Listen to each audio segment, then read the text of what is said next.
মুগদা প্রধান সড়ক, এই সড়কের বিশ্ব রোড থেকে হায়দার আলী স্কুল এই রাস্তাটি খুবই অপ্রশস্ত, সংকীর্ণ। কোথাও আমরা 16 ফিট পেয়েছি, কোথাও 28 ফিট পেয়েছি।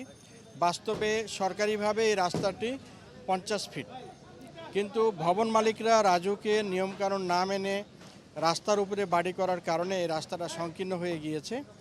আমরা অত্র এলাকার যিনি নির্বাচিত মাননীয় সংসদ সদস্য, মাননীয় মন্ত্রী জনাব সাবের হোসেন চৌধুরী মহোদয়, আমরা স্যারের সাথে একাধিকবার রাজুককে নিয়ে সভা করে এই বিষয়টি পর্যালোচনা করেছি।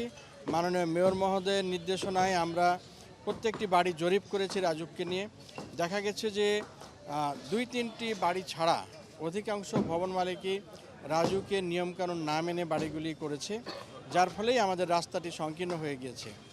50 ফিটের জায়গায় রাস্তাটি সংকীর্ণ হয়ে পড়ায় এবং পিছন দিকে ব্রিজের পর থেকে রাস্তাটি 80 ফিট প্রশস্ত থাকায় শুধুমাত্র এই 635 ফিট রাস্তা অপ্রশস্ত থাকার ফলে আমাদের এই এলাকার জনগণ চরম দুর্ভোগের সম্মুখীন হয়েছে।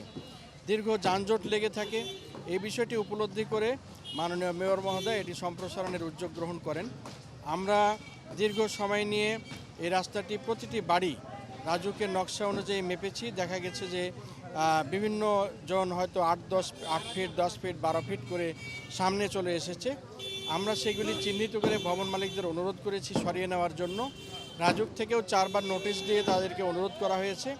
এর প্রেক্ষিতে আমরা গত রবিবার থেকে ভবন মালিকদের সহযোগিতায় অবৈধ যে অংশটুকু সেটুকু উচ্ছেদের কাজ শুরু করেছি এবং প্রকৌশল বিভাগ ইতিমধ্যেই মাননীয় মেয়র মহোদয়ের নির্দেশনায় এখানে ঠিকাদার নিয়োগ করেছে রাস্তাটি প্রশস্তকরণের কাজটি বাস্তবায়ন করার জন্য।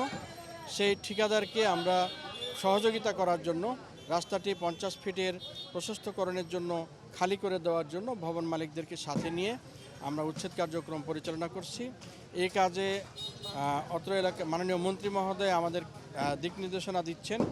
স্থানীয় কাউন্সিলর এবং রাজনৈতিক নেতৃবর্গ আমাদেরকে সহযোগিতা করছেন, স্থানীয় অধিবাসীগণও সহযোগিতা করছেন এবং আমরা দেখতে পাচ্ছি যে স্থানীয় জনগণ দীর্ঘদিন যে এখানে রাস্তাটি অপ্রশস্ত থাকার কারণে কষ্ট করেছে সেটি আজকে মুক্তি পেতে যাচ্ছে তারা, যে কারণে তাদের মধ্যে আমরা উল্লাস লক্ষ্য করেছি। তারা মাননীয় মেয়রকে ধন্যবাদ জানিয়েছে। আমরা আশা করছি যে শিগগিরই এই রাস্তাটি আমরা 50 ফিটে উন্নীতকরণ করতে পারবো এবং রাস্তাটি প্রশস্ত করার ফলে এই এলাকার দীর্ঘদিনের সমস্যাটি দূর হবে।